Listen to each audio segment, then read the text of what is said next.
Hi everyone and welcome to the Comac podcast.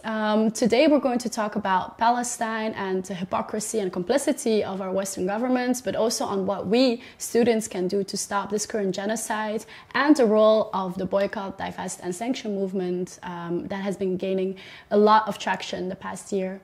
And so as a lot of young people today, we are following the current genocide on social media. We're seeing it broadcasted live on our screens. And currently with the latest massacre of the Jabalia camp, we have seen people being burned alive in front of our eyes. And this is causing so much anger and sadness amongst young people around the world. But we are also seeing a lot of resistance, people organizing to try to stop this genocide. And we have also seen a lot of people organizing for an academic boycott or organizing to boycott certain brands like McDonald's or Carrefour. And so to delve a bit deeper into this subject and to answer these different questions, we are inviting Omar Barouti here today with us to dive a bit deeper into this topic. So Omar, thank you so much for being here on the podcast. You are a lifelong Palestinian activist and you're the co-founder of the BDS movement. And I was wondering, could you introduce yourself a bit to our listeners? Well, that's pretty much it. I'm a human rights defender. Indeed, I've been a human rights activist for 42 years now. I am a co-founder of the BDS movement. Otherwise, I'm an engineer. I'm doing a PhD in philosophy, I guess. At the moment? At the moment, yes. Wow, you're a very busy man. Yes. But so our first question is directly on our Western governments. We have seen a lot of political parties, a lot of our Western politicians saying a lot on Palestine, saying how the situation there is horrible and that they feel with the Palestinians. But in the end, we see that they are doing nothing at all to actually try to stop the genocide. And so I was wondering, can we say that our Western governments are actually complicit in the current genocide? And I was also wondering, linked to the brand boycotts, in which ways are companies also complicit? Okay, if Western governments were not doing anything to prevent genocide, they would be complicit as well. But they're far more complicit than that. Far from not doing anything, they're doing a lot to maintain the genocide, to enable the genocide. Almost all Western governments are involved in arming Israel, whether selling it weapons directly or transiting weapons, including Belgium, for example. Many US weapons pass through Belgium. With the port of Antwerp. Yes, exactly. Many governments are involved in providing Israel with surveillance services, reconnaissance planes like the United Kingdom, Germany, France. It's not just the US. So the complicity is extremely deep. It's like this colonial Western establishment is trying to to teach everyone in the global South a lesson through Gaza, through this genocide. So they're very deeply complicit in arming it, in funding it, in preventing any kind of accountability. So they're shielding Israel's regime of settler colonialism, apartheid, and occupation from accountability. That is also a very deep level of complicity. Without this impunity that Israel has due to Western powers protecting it, shielding it from accountability, it would have faced very serious sanctions. And it could not continue its genocide. Like we see with Russia, for example. Exactly. So the hypocrisy at that level is so obvious. As to the second part, it's not just states that are violating their obligations to international law, especially the Genocide Convention, by not just failing to prevent, by actually assisting Israel in enabling Israel in committing genocide. Corporations as well are part of this, as are institutions, but corporations play a huge role within this system of complicity. The weapons are produced by arms manufacturers, especially US, German, British, and a few others, and those are transited through many countries, so companies are involved in the shipping, insuring, and so on. There's a whole business of death, really.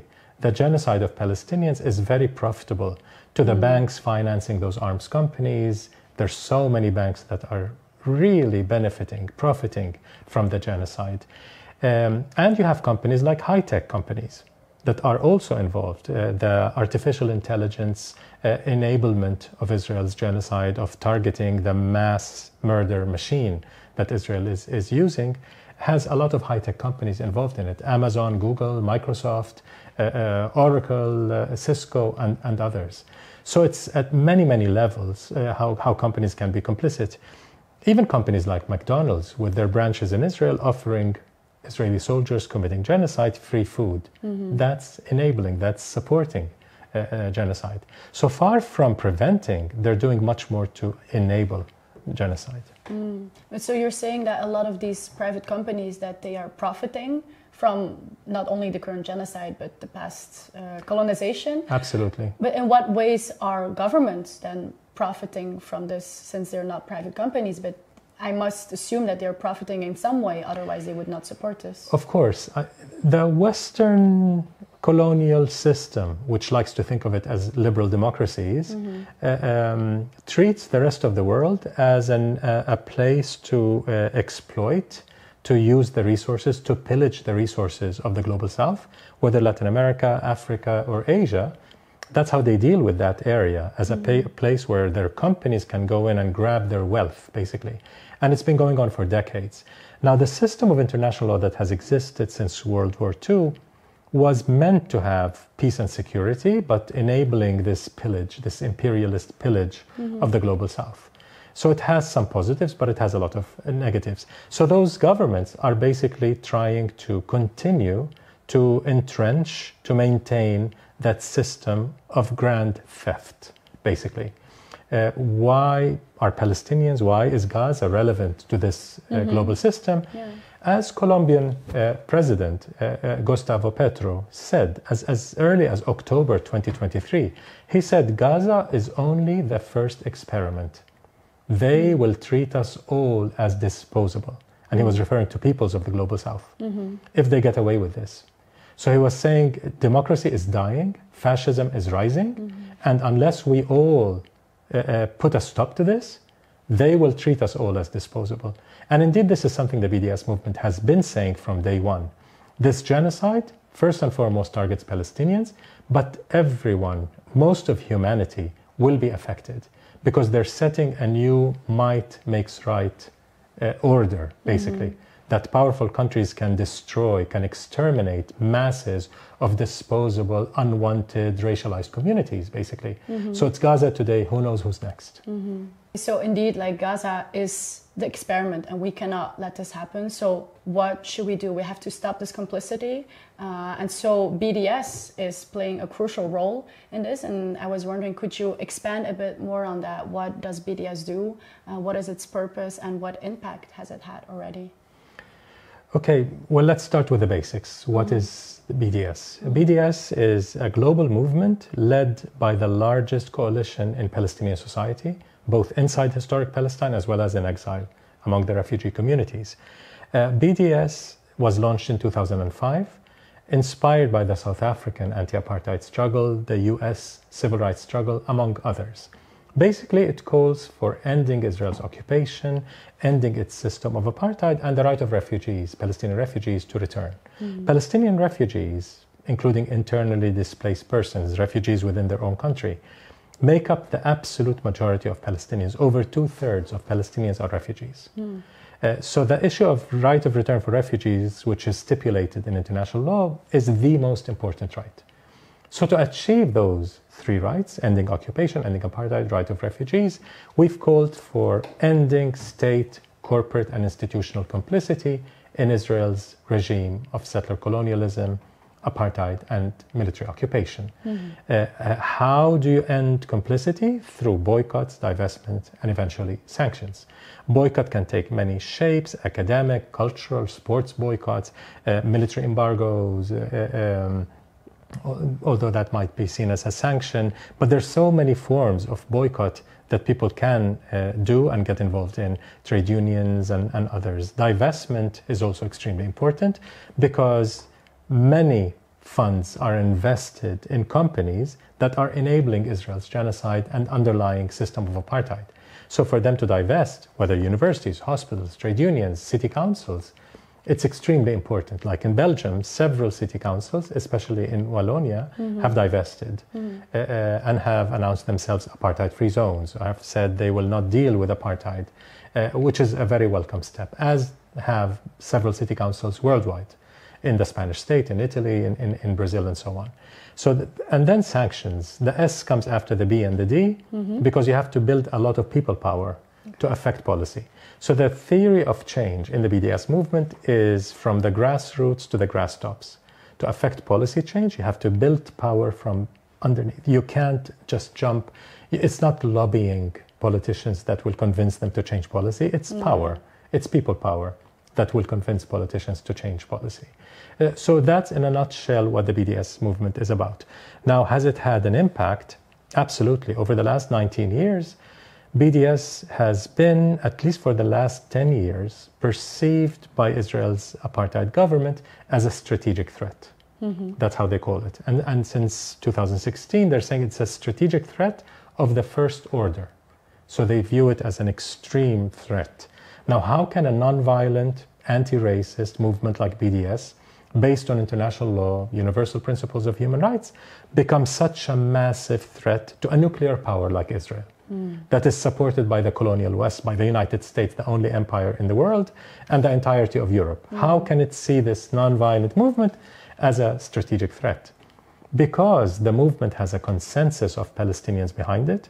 That's its moral power. Because it is based on human rights, universal human rights principles, so it has a language to speak to everyone, and it is intersectional. It connects with the struggles for racial justice, economic, gender, climate justice, and so on. That has given, all of this has given the BDS movement a lot of potential to build power. And we have built a lot of power over the last 19 years. So when Israel started its genocide in October, the solidarity movement was ready with the tools and the strategies to counter this complicity that we talked about, to challenge institutions, universities, to challenge city councils, to challenge governments, not just through large demonstrations and peaceful sit-ins and occupations and disruption of business as usual, but through actual boycotts of brands, through divesting from specific banks, from corporations and so on, making them feel the heat of pressure. That's how we change their action and their behavior. And you talked about that there is this consensus around it. I can imagine that a lot of people think very different things. How do we reach this unity or consensus, and why do we need this? Yes, you absolutely need close to a consensus to have the moral authority to speak to the rest of the world. So, for example, some people say we have to be accountable to Palestinians. True, but what Palestinians? You can have a couple of Palestinians or a small group of 3 telling you that's what Palestinians want. Well, who are you to speak on behalf of the Palestinians? So without having near consensus, you cannot speak on behalf of Palestinians. The BDS movement is led by the Boycott National Committee, the BDS National Committee in Palestine, which is the absolute largest coalition. The political parties, the trade unions, women's groups, students, youth, everyone is in it. Professional syndicates and so on. So when the BDS movement asks the Solidarity movement to recognize Palestinian rights under international law, end occupation and apartheid and the right of return, and to end complicity as the foremost priorities, we speak with moral authority, representing Palestinians in the Solidarity movement. And that's a very important thing for accountability, because you can't hold yourself accountable to just about anyone in Palestine or any Palestinian in Belgium, let's say. It has to be kind of an authoritative voice. So yes, consensus is very important. Okay. And so as I'm also a student at the University of Ghent, and this year, in the spring of this year, we've seen student occupations spreading across the whole globe, and also here in Belgium we've had many occupation. I myself participated also in occupation of the Ghent University, And achieved quite a lot. And we have indeed achieved quite a lot, which we can be very proud of, I think. But so students across the globe have been calling for the academic boycott specifically. And I was wondering if you could explain a bit more on this academic boycott and in which ways that Israeli universities specifically are organizing this current genocide and ongoing colonization. Because this is a specific aspect of the boycott that we as students encounter in our daily lives. Sure. Actually, the academic and cultural boycott part of BDS began before the general BDS call. Okay. So the call for the academic and cultural boycott of Israel was in 2004. The BDS call, the general BDS call, came out in 2005, a year later. Okay. Why? Did we make a mistake? Why did we start with that? No. It was very intentional. The academic establishment in Israel, especially, to a lesser extent the cultural, but the academic establishment in Israel has always been, from the very beginning of Zionist settler colonialism in Palestine, a pillar in the colonial system, a pillar, not accomplice, not just simply supporting, but an actual pillar, as much as the military pillar. Israeli universities have always been part of designing oppression, implementing oppression, justifying it, and whitewashing it. Every aspect of Israel's system of oppression, colonial oppression against Palestinians, universities play a key role. From the wall, the illegal settlements, the war on Gaza, the siege, considering Palestinians disposable, human animals, a demographic threat, this is very rooted in so many disciplines in the Israeli academia, as was meticulously documented by Maya Wind, the Israeli anthropologist. So yes, Israeli universities are absolutely not just an accomplice, but a pillar in Israel's genocide and underlying system of apartheid and settler colonialism, and that's why we have called for boycotting them. Now, similarly for the cultural institutions, they play a key role in hiding oppression, giving it a pretty face, as they put it. But it's important to remember that unlike the South African boycott, I was personally part of, as a student, I was active in the South African anti-apartheid movement back in the 80s. Then we boycotted everyone and everything South African. That's what the African National Congress, the leader of the anti-apartheid struggle in South Africa, had called for. So it was against individuals as well as institutions. In the Palestinian BDS movement, the academic and cultural boycott target institutions, not individuals. That's a key difference. In other words, BDS targets complicity, not identity. Yeah. We don't call on Ghent University to boycott an Israeli sociologist who would come to teach a class, let's say. We ask Ghent University not to have any institutional link. And we ask all academics in Ghent and everywhere not to have any institutional links with Israeli universities, because all of them are guilty. All of them are part of the system of oppression, but it doesn't target individuals, doesn't target identity. So that's a key. It's institutional and it targets complicity, not identity. That's why we've called for a boycott of universities, and I can give some examples if you wish.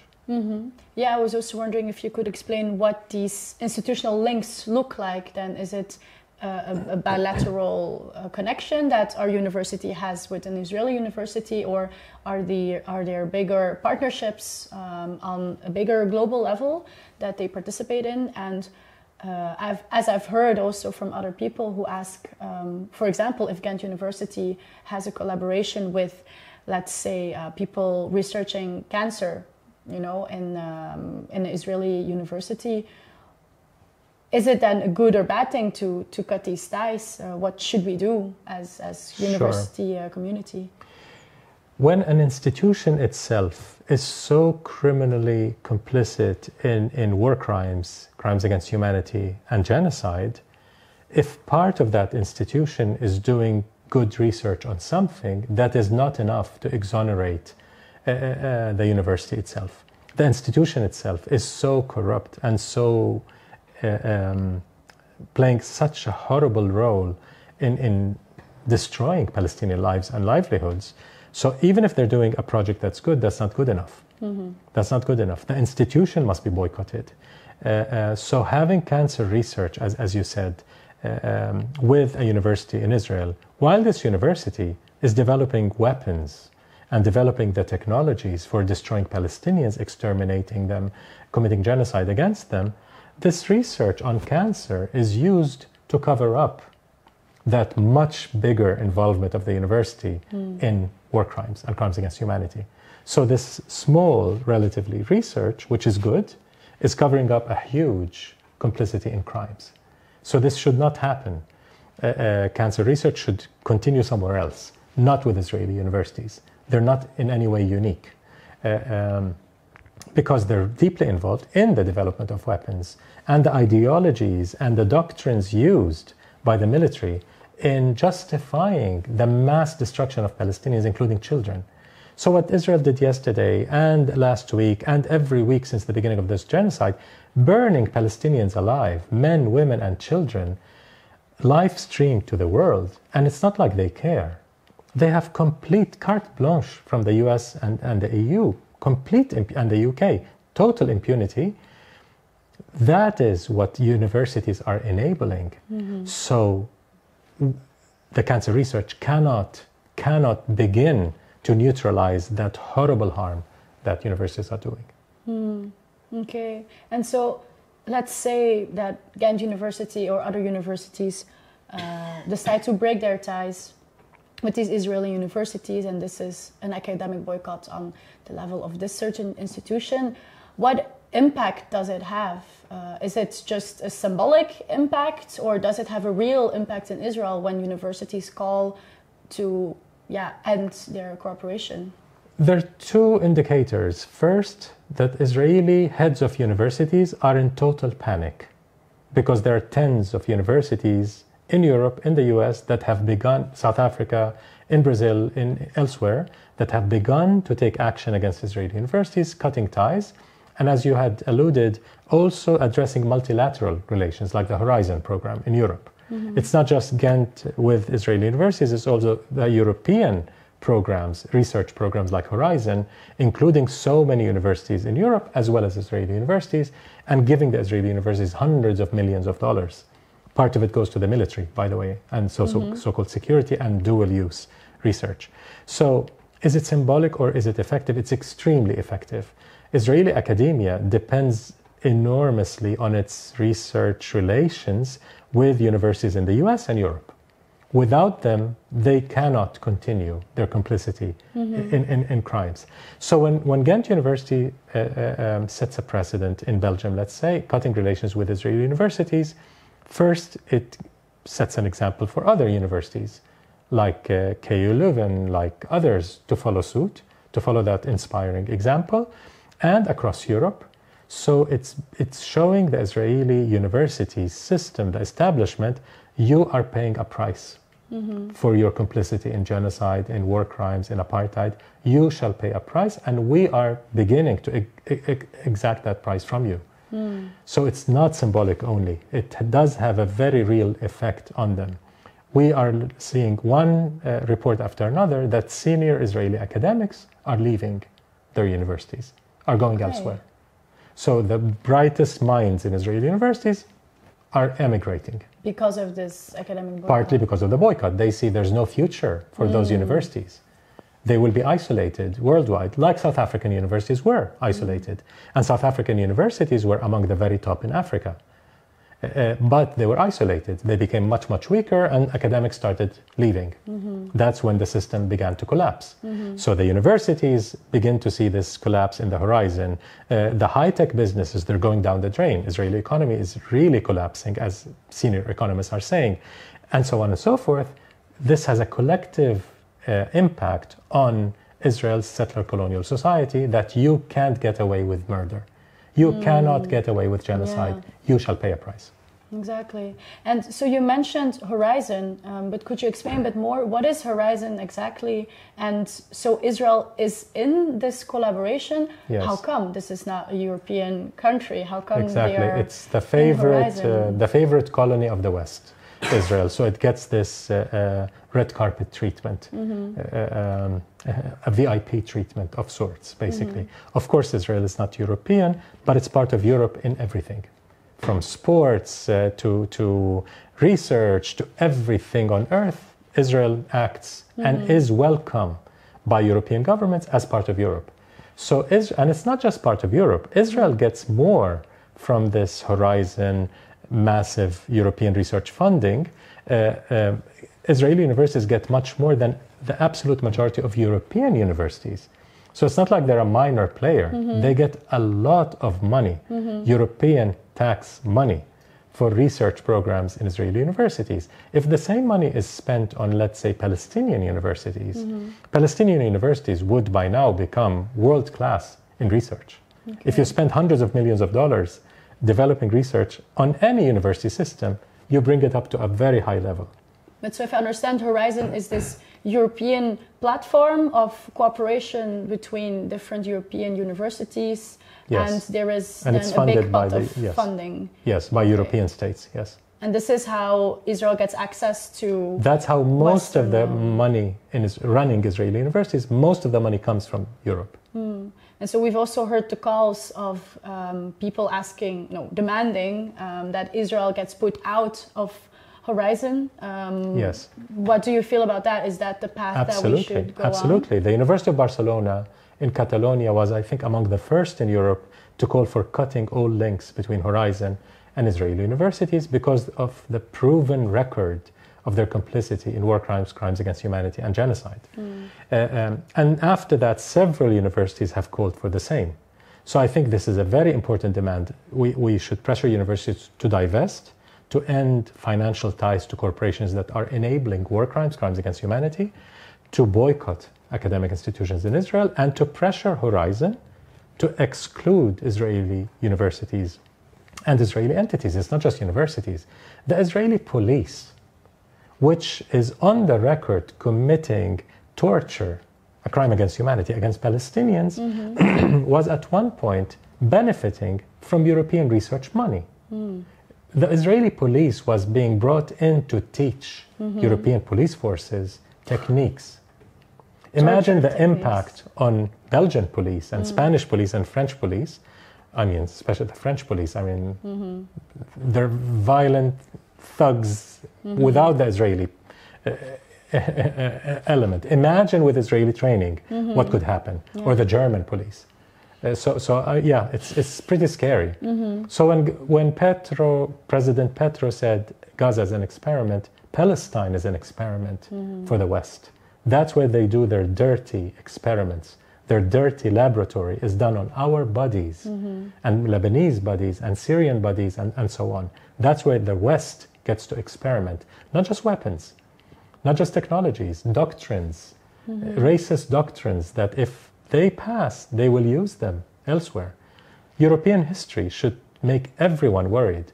Germany did not begin its genocide in Europe. It began in Namibia many years before. And after that passed, then they took that to Europe, to racialized communities, especially Jewish European communities, Roma and Sinti, homosexuals, and so on and so forth.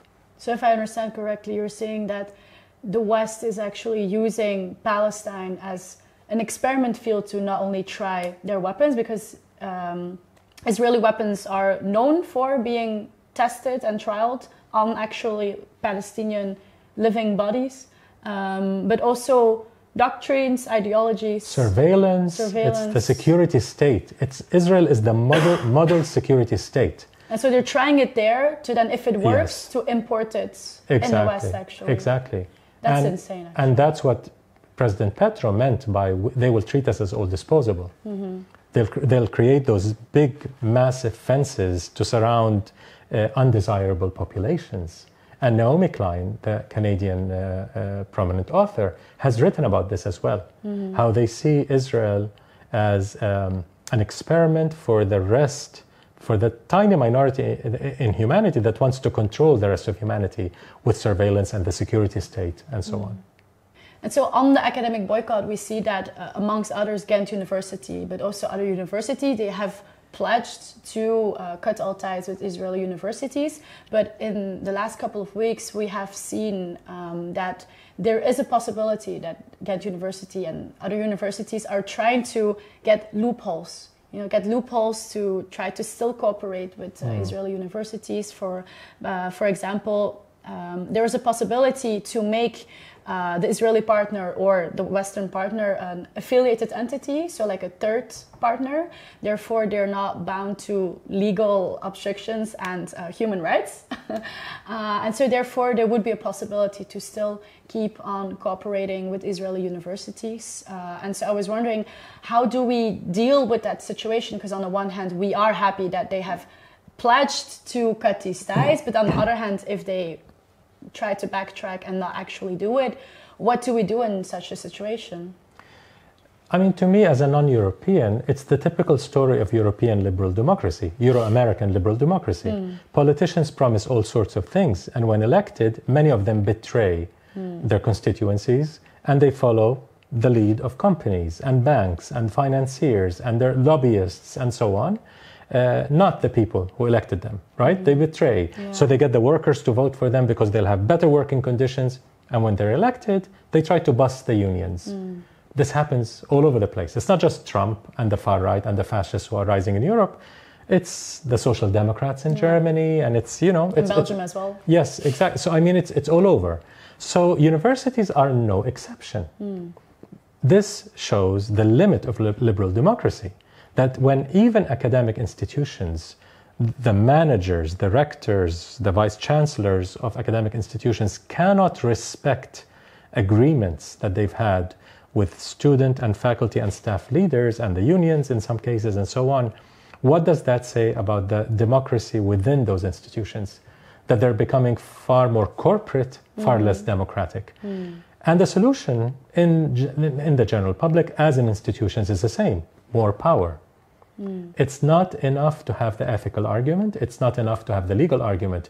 No loophole can make the University of Ghent or any other less complicit. No matter what the loophole, if you continue in any shape or form relations with Israeli universities, you are complicit with institutions that are involved in genocide, in apartheid. You are complicit, no matter what you call it.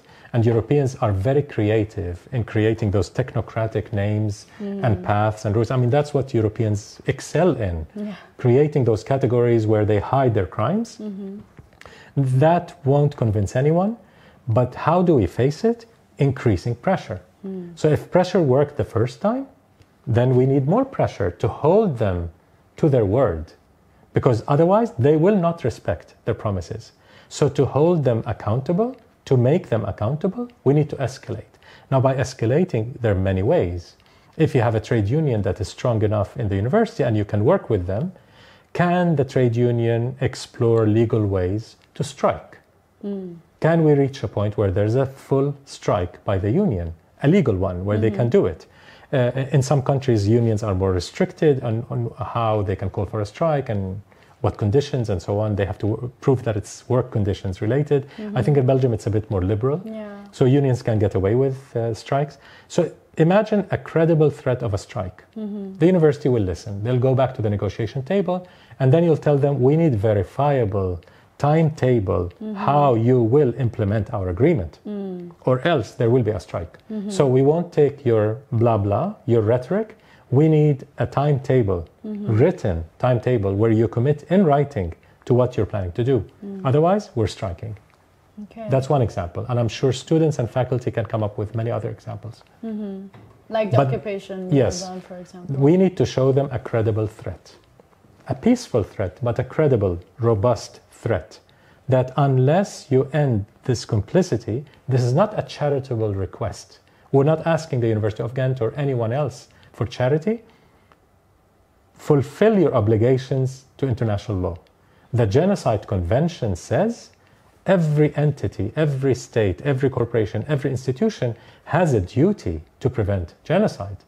The University of Antwerp Law School produced this excellent document weeks ago that says it's not just a right to cut ties with Israeli universities, it's a duty. It's a duty. You have a legal obligation to do it, to cut ties with Israeli universities, because they're involved in very serious crimes, atrocity crimes, no less. That's a very strong argument. Yes. That I think that all students of all campuses can use. So can we consider, aside from strikes, strategic litigation? Yes. Can we find good movement lawyers? University of Antwerp Law School would be the best to work with because they produce the document. Can we threaten universities with lawsuits? Under the Genocide Convention, which is above Belgian law, above European law, it's international law, it's above all. And the Genocide Convention applies to every state, regardless if they're signatory or not. Belgium is a signatory, so obviously it applies to Belgium. So we can also use the legal threat, credible legal threat against universities. So strikes from within, legal threats from outside, encampments or other forms of student activism, all together can create the perfect storm to force them to be accountable, to force them to respect their promises. And so you said that we need to build more power, build more pressure. But then how can we build a mass movement? What is the role of BDS in that? And do we need a mass movement, or can it be smaller groups that take action? Throughout history, nothing has changed without mass movements. We have not seen the 5 Che Guevaras come together and change life. Che Guevara became Che Guevara because he managed to mobilize masses. Him with the party, with everyone else, they mobilized masses. Without masses, there's no way to change anything. And that's why intersectional coalition building becomes an absolute necessity in our struggle. Without building very broad coalitions to pressure. But why would the climate justice movement, the migrant justice movement, all the others, the trade unions join us on this struggle at a university X, let's say? Well, we have to find the common denominator in some universities. If we cannot reach enough pressure on the university to end relations with Israeli universities immediately, at least can we get them to adopt an ethical, a policy of ethical academic ties, which means that this university will not have relations with any university involved in grave human rights violations, atrocity crimes, for example. Once they pass this general policy, we can use it. Other justice movements can use it. Oh, you said you will not be involved. Well, this university is violating workers' rights and it's committing actual crimes against workers. So we want you to cut relations with it. Or this university is treating women as second-class citizens. You cannot deal with it, and so on. So it benefits all justice movements. But we absolutely need a large intersectional coalition, which means we need some compromise, some tactics that people can agree with, without changing our ultimate goal. Cut all ties to Israeli universities, cut all ties to companies that are enabling Israel's atrocities against Palestinians. Those we don't change. We change the tactics, we form coalitions, we adopt incremental steps to reach that goal, but we don't change the goal. That's the difference between incrementalism and reformism. Incremental means steps towards your ultimate goal, but you don't change the goal. Reformism, you change the goal. And how do you keep positive within this struggle, right? Because we see that we gain a victory and then maybe we see that the university takes a step back and then it seems that maybe we have not achieved anything at all. But is that true? Because you talk about this incremental steps. How do we keep this long-term vision? Well, because when you get a university to at least commit to cutting ties, that's a huge victory. That is not symbolic only, that's a huge victory because you have them committed to ending those relations. When they betray their own commitments, you can mobilize a lot more pressure against them because you've already achieved that, then holding them accountable, basic liberal democracy. You don't need to be a very hard leftist to be able to see that this is rotten, this is really wrong. How can a rector of a university promise something and then betray, make a U-turn and ignore everything they have promised? You can get a lot of more people to mobilize pressure against that position.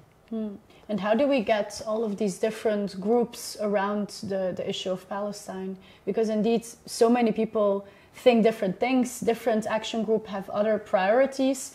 How do we get them to be involved on an issue on Palestine? And should this movement then also incorporate climate justice demands or women's rights demands or workers' rights demands? Should that also be incorporated in the movement, or should we stay on? No, I don't think incorporated, but when you form a coalition with groups working on other justice struggles, you have to have a common denominator.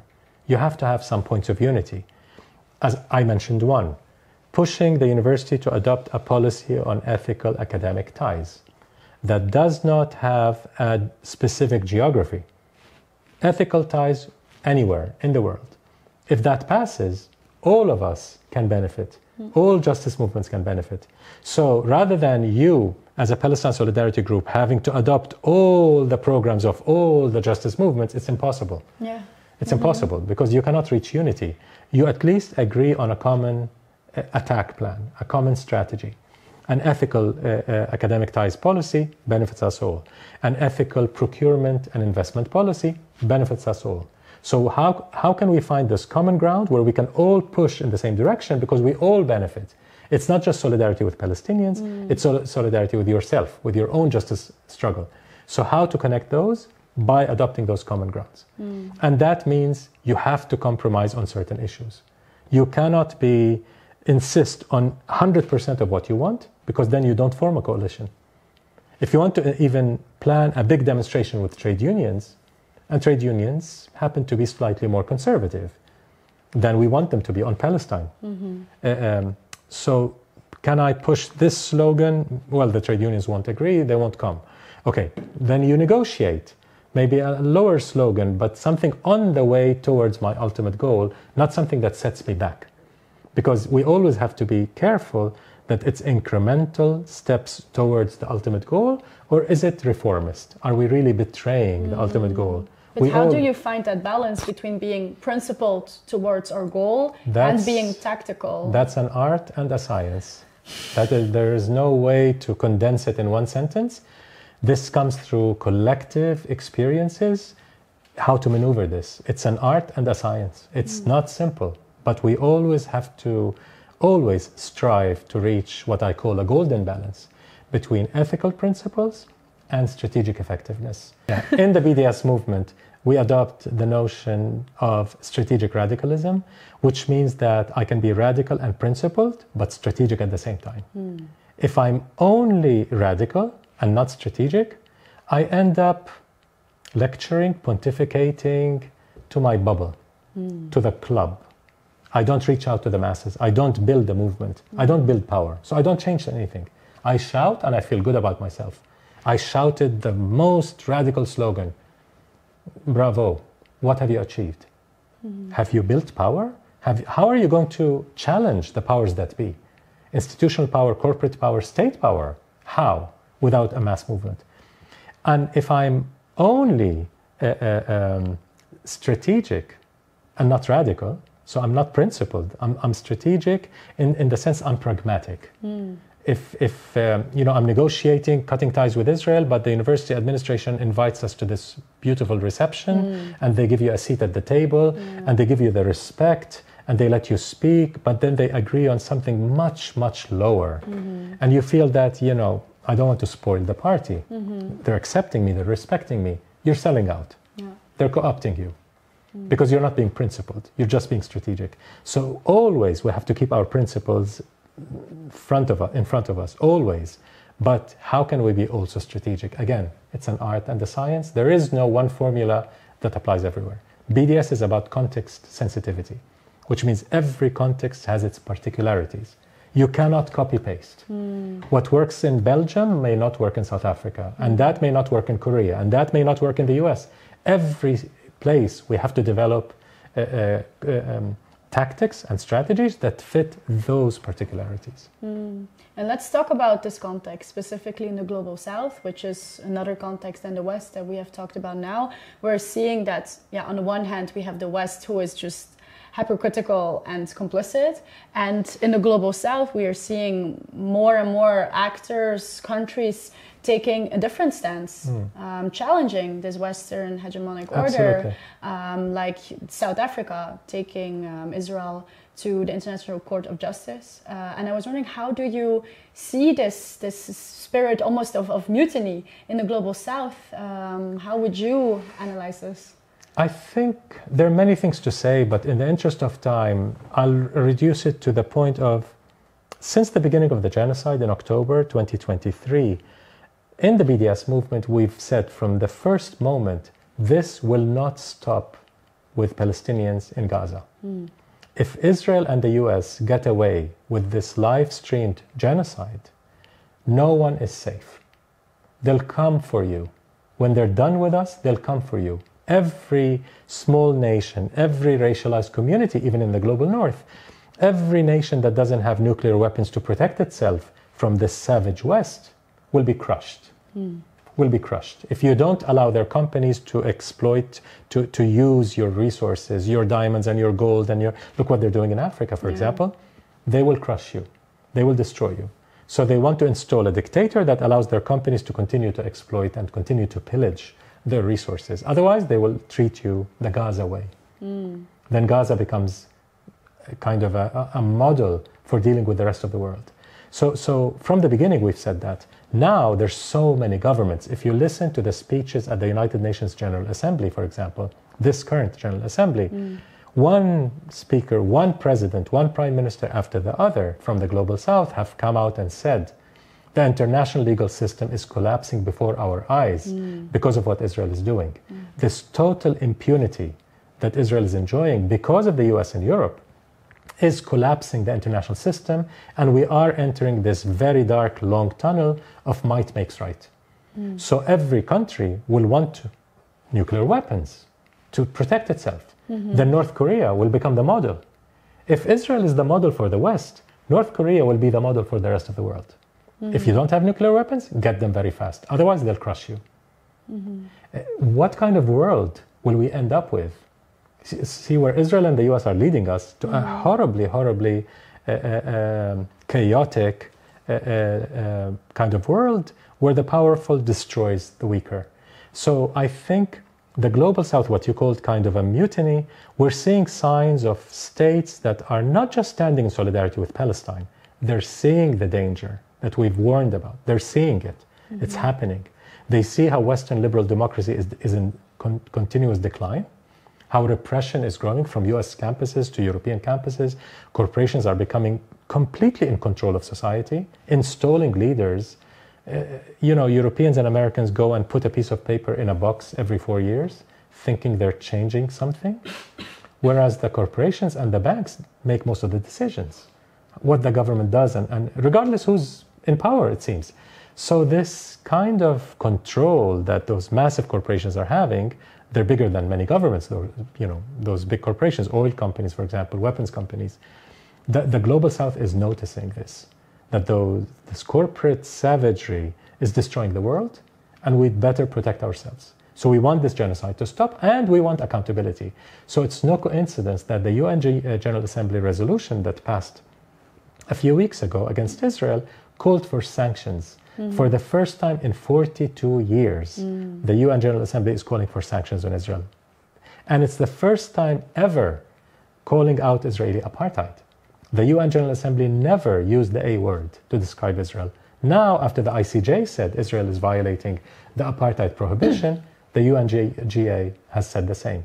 So the Global South and many in the Global North, many progressives in the Global North are also reaching the same conclusion. This system will destroy most of humanity.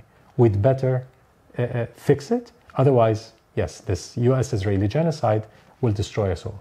But I do think that there's a lot of hope coming out of this new resolution of the UN coming out, yes, right? It is projecting a counter-hegemonic power, if you will, using Gramsci's words.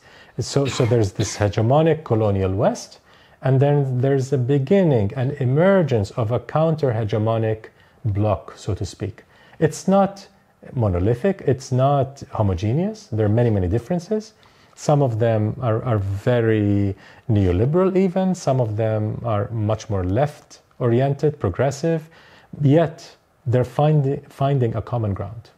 BRICS is a good example. I mean, it's such a weird combination of countries, from India ruled by the far right, Hindu nationalists, to China ruled by a communist party, to South Africa, a liberal democratic system, to Brazil, and so on. Very heterogeneous kind of groups, but they have something in common.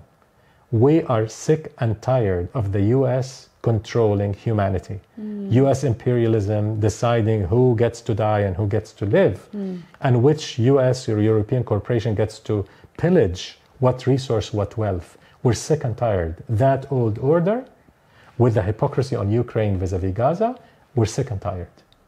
So that has led to this massive growth of BRICS. Many, many countries are now joining BRICS. It's becoming the largest bloc in the world. If you look at the number of countries and the populations represented. So there's a counter-hegemonic bloc that is emerging, which gives us hope. Yes, indeed. So we're seeing a lot of countries in the global south rising up, but also many people in the global north, like the students who are rising up for Palestine, but also many workers. Yes. And I think the struggle for a free Palestine did not start just now, and it's also not ending just now. We're going to keep going. And maybe to end and conclude to this podcast, I was wondering, what are your perspectives on the movement and what are your hopes for the future? Well, it's important that you mentioned the hopes for the future, because the one thing, if we can summarize what happened to the solidarity movement throughout this year of horrific, unspeakable genocide against our people, it's the rise of a new kind of consensus of the young. The young across the world are becoming much more pro-Palestine, and I know in many cases fighting with their grandparents and fighting with their parents even over Palestine. I know this with Jewish American families, where the kids are going to the universities are fighting with their parents who are Zionists, and the kids are anti-Zionist, and they're joining BDS groups on campus, and they go back to their dinner table and they fight with their parents over Palestine. And this is happening in Japan, and in China, and in Korea. It is just amazing how the young everywhere, despite the massive differences, I mean, what brings the young in Brazil and South Africa and Korea and Norway? There's very little in common. Well, there is something in common. In general, the young are sick and tired of the establishment. They see that it's leading us to ruin. If Gaza can happen in 2024, a live stream genocide, what future do we have? This savagery cannot exist, and they are rebelling against the system. And the second thing in common, they don't get their news from the CNNs and the BBCs and the New York Times of the world. They get them from their phones and the live streams and all those smaller blogs and groups and so on. And they get real information, real time, not filtered through corporate media. That's why they know the truth, they want the truth, and they want justice. And that gives me a lot of hope. Okay. Thank you so much, Omar, for coming here. Thank you. Thank you so much for explaining all of this to our listeners, who are indeed many of them young people and mostly students. So thank you so much for this hopeful message and to explain all of this to us. I want to thank the listeners for joining us on this podcast, and I hope you come back soon for our next podcast, and that you keep talking about Palestine, you keep taking action for Palestine, and the only thing I have to say is free Palestine.